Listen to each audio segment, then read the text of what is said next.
A Lantern, Chapter 14. Yes, the coming of the barrel seemed to put something back into Abby, which had been gone temporarily. Laughter and hope, courage and faith. She began planning right away for Christmas. Mac was nearly 8, Margaret 6, and little John 2. They were going to have the finest Christmas they had ever known. To Abby's pleasure, Will entered into the preparations too. He was as glad to see Abby come to life as she was to see him throw off a little of his moroseness. She told Gus and Christine Reinmuller their plans. Ach, Christine snorted. So? Ganz narrisch, woolish. A hell of a Christmas we'll have, was Gus's equally enthusiastic response. But Abby found sympathy in Sarah Lutz. Sarah, with her little black beady eyes and her cheerful, energetic way. You know, Sarah, I think every mother owes it to her children to give them happy times at Christmas. They'll remember them all their lives. I even think it will make better men and women of them. I think so too, Abby. We're going to have a cedar tree hauled up from the Platte. Henry can get one for you, too. All day long, Abby worked at the tasks that demanded attention: washing, ironing, patching, mending, baking, churning, caring for the chickens, all with meager equipment or no equipment at all. 2 wooden tubs, 3 heavy, clumsy flat irons, a churn with a wooden dasher, scissors, needles, and thread, and a baking board with a few heavy dishes and utensils. But from them, clean clothes, sweet butter, neatly made over suits and dresses, and food that was palatable. The tapering Mackenzie fingers were calloused and burned and pricked. As tired as these tasks left her, she would get the children to bed early and then bring out the Christmas things and begin working on them. She got out the precious paints Mrs. Whitman had given her and worked on a picture for Will when he was away. It was a scene of the prairie with a clump of cottonwoods in the foreground. She tried to get the afterglow of sunset, but even though she worked faithfully, she could not get it. If only I had someone to help a little, she would say. Someday I want to take some painting lessons again. If I could just make a picture as I want to, it would satisfy something in me. From the barn she got clean husks and made a family of dolls for Margaret. She made the bodies, heads, and limbs from the husks and braided the corn silk for hair. A man, a lady, and a baby she made and dressed them in corn husk clothes. Will built a small bedstead for them. Out of one of the coats in the barrel, she made Mac a new suit and concocted a bonnet for Margaret out of the old one Regina had sent, trimming it with a little wisp of the pink tips. With her paints, she marked off a checkerboard for Mac, and Will whittled checkers from the circumference of some small cottonwood branches. She cut a pattern and made a calico dog for little John, stuffing it with corn husks and covering it with knotted ends of carpet rags to give it a woolly appearance. She ironed out brown wrapping paper, tied the pieces with yarn, and drew waggish-looking cows and horses on it for him too. Margaret laboriously hemmed a handkerchief for her father, and Mac made him a box for his newspapers. There was a state journal now, and as scarce as money was, Will had subscribed.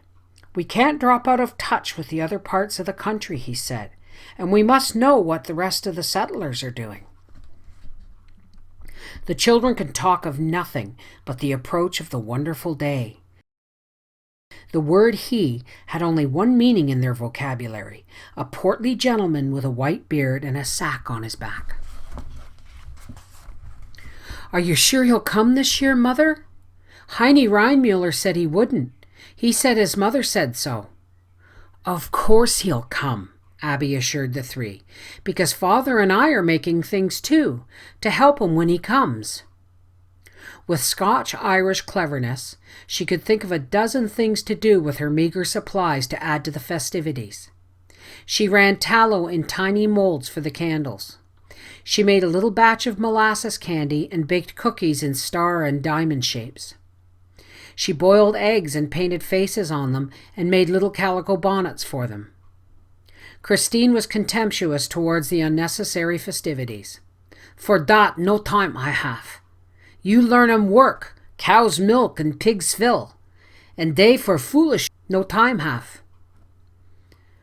"Oh, don't let us ever be like the Rhinemullers," Abby said. "We're poor. If we were any poorer, we might as well lay down and give up. But we can fight to keep civilized, can fight to keep something before us besides the work." On the day before Christmas, the snow lay deep on the prairie, and the children's greatest anxiety was whether he would find the little house, which was half buried.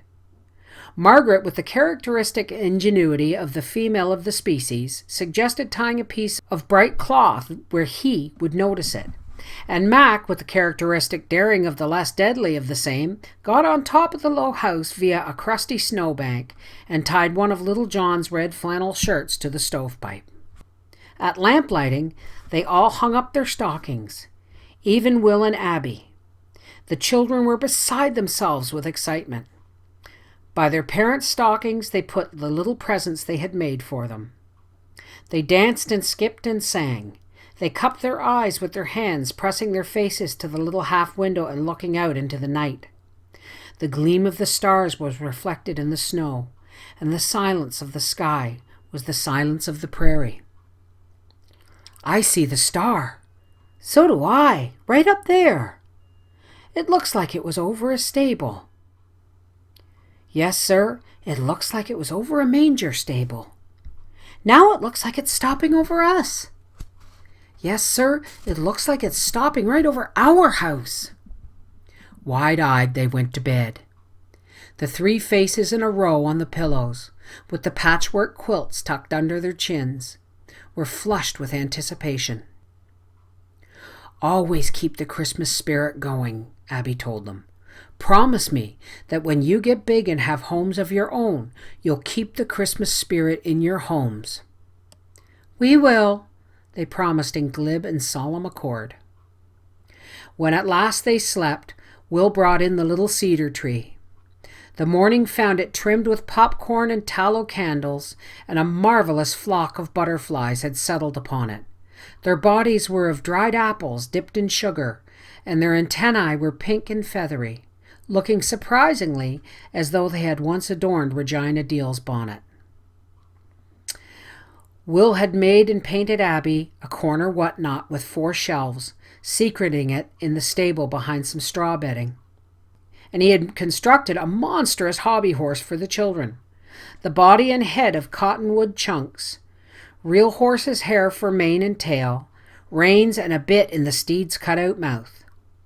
The wooden horse of Troy never looked so huge. And then the old brass horn was unwrapped. "I'm so excited," said Mac in solemn ecstasy. "I'm so excited, my legs itch." Historians say the winter of 74 to 75 was a time of deep depression. But historians do not take little children into consideration. Deep depression? To 3 children on the prairie, it was a time of glamour. There was not much to eat in the cupboard.